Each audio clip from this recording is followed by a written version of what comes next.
Yun mga idol, good morning. Dahil season na ng gagamba ngayon, paunti-unti nang nauuso yung gagamba.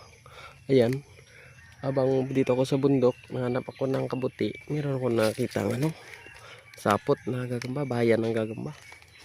Ayan o. Ewan ko lang kung makikita nyo mga idol.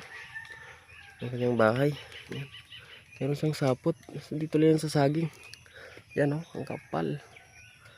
Kapal niyang kanyang sapot oh. Ayan oh. Diba mga idol, ayan. Ayan, parang nailon. So yun oh. Tingnan natin yung gagamba. Ay, dito lang pala nakatago. Ito yung gagamba niya mga idol. Ay, kulay tigre. Ayos. Ayos mga idol oh. Pasulid. Sulit na tigrihan. Pauso na yung gagamba ngayon. Lang, zoom natin. Zoom natin para makita yung mga idol.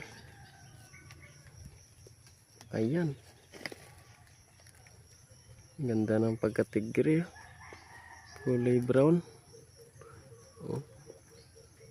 Medyo may pagka-brown sa tigre. So hindi natin kunin, papalakihin natin or panakin para madagdagan sila, para mas lalo silang dadami mga idol. Ganda ng itsura. Medyo hindi pa ganong malaki pero good size na rin. Iwan natin para may babalikan tayo sa sunod mga idol. Ayan mga idol, thank you for watching. Follow, like and share.